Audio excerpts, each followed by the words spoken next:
त्योहारी सीजन में मिलावटी खाद्य पदार्थ लोगों की सेहत ना बिगाड़े, इसका ख्याल रखा जा रहा है।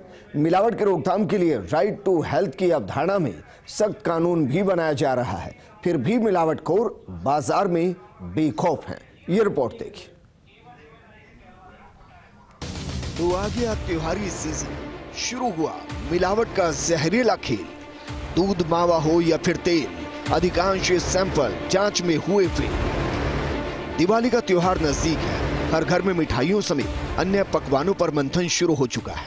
लेकिन इस त्योहारी तैयारी में आपको सावचेत रहना भी जरूरी है, क्योंकि त्योहारी सीजन की आड़ में मिलावटखोर सक्रिय हो गए हैं। राजधानी जयपुर समेत पूरे प्रदेश में खाद्य सामग्री के रूप में जहर बिक रहा है। चिकित्सा विभाग अभियान चलाकर मिलावट रोकने का दावा तो कर रहा है, लेकिन सच्चाई यह है कि कार्रवाइयों से इतर मिलावटखोर नए नए हाईटेक तरीकों से जनता को बेखौफ जहर बेच रहे हैं। मुनाफाखोरी के चक्कर में मिलावट के नए नए तरीके अपनाए जा रहे हैं, जिन्हें देखकर खाद्य सुरक्षा अधिकारियों की चिंता बढ़ गई। घी हो या मावा, हर तरह की खाद्य सामग्रियों में खुलेआम मिलावट की जा रही है। चिकित्सा विभाग ने शुद्ध के लिए युद्ध अभियान के तहत 12 दिनों में 1063 जगहों पर जांच की, जहां 30 जगहों पर बगैर लाइसेंस रजिस्ट्रेशन की काम होता मिला। करीब 17 संस्थानों को अभियान के दौरान नोटिस थमाए गए।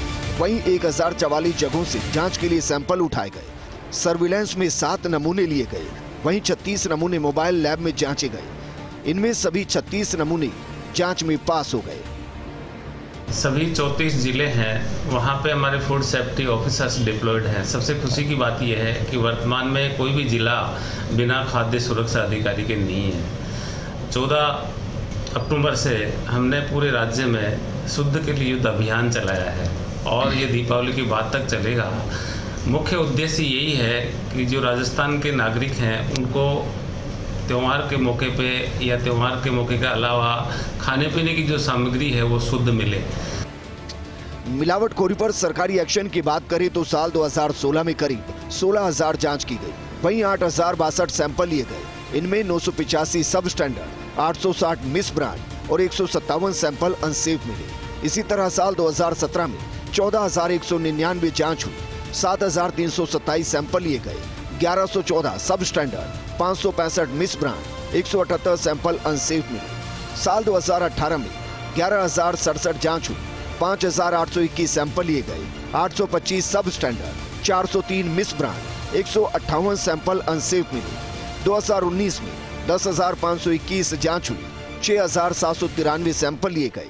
1,051 सब standard, 495 miss brand, 276 sample unsafe मिले। साल 2020 में 10,175 जांच हुई। 7,439 सैंपल लिए गए। इनमें 809 सब स्टैंडर्ड, 376 मिस ब्रांड और 255 अनसेफ मिले।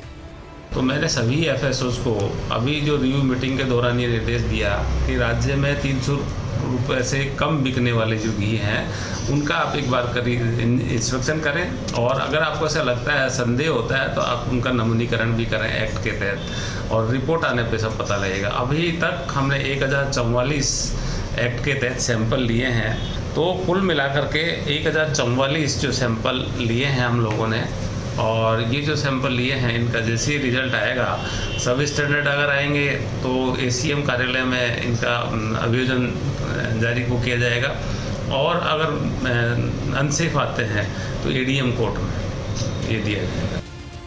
मिलावटखोरों की करतूत की बात करें तो राजस्थान, मध्य प्रदेश समेत कई प्रदेशों में केसारी दाल प्रतिबंधित है। 5 रुपए किलो में मिलावटखोर ये दाल लाकर दूसरी दाल में मिलाकर राजस्थान में धड़ल्ले से बेचते हैं। लेकिन कार्रवाइयों में खुलासे के बाद अब केसारी दाल की खेप को पिसवाकर बेसन के रूप में खपाया जा रहा है। मावे में 30% कम से कम फैट होना चाहिए, लेकिन अब मिलावटियों ने मीठे मावे पर दाव खेलना शुरू कर दिया। मीठा मावा फूड सेफ्टी एक्ट में मिठाई श्रेणी में आता है। इसके लिए उसके मापदंड अलग होते हैं। चीनी मिलने के बाद कई बार मिलावटी मावे के सैंपल पास हो जाते हैं। बादाम की बड़ी घटिया खेप को मिलावटखोर पेस्ट के जरिए चमकाकर महंगे दाम पर बेचते हैं। लेकिन अब हैंडी मशीनों के जरिए घटिया बादाम पर ऐसी कोटिंग की जा रही है कि उसे पकड़ पाना काफी मुश्किल है। अब आपको बताते हैं कि मिलावट की जांच कैसे की जाती है। दूध, मावा, मिठाई, पनीर को प्रथम दृष्टता देखकर ही मालूम किया जा सकता है कि वो शुद्ध है या नहीं। यदि प्रोडक्ट में से दुर्गंध आ रही है तो उसे नष्ट कराया जाता है। इसके अलावा मोबाइल टेस्टिंग लैब से भी जांच के बाद प्रोडक्ट को नष्ट कराया जाता है। मसाले व घी में मिलावट के अंदेशे पर सैंपल लेकर पूरे माल को सीज किया जाता है। प्रदेश के 11 जिलों जयपुर, जोधपुर, उदयपुर, अजमेर, अलवर, भरतपुर, बांसवाड़ा, जालोर, चूरू, बीकानेर और कोटा में प्रयोगशालाएं बनाई गई हैं। बहरहाल मिलावटखोरी पर लगाम लगाने के लिए जरूरत है ठोस नीति बनाकर उसका क्रियान्वयन करने की। Vikas Sharma, first India news, Jaipur.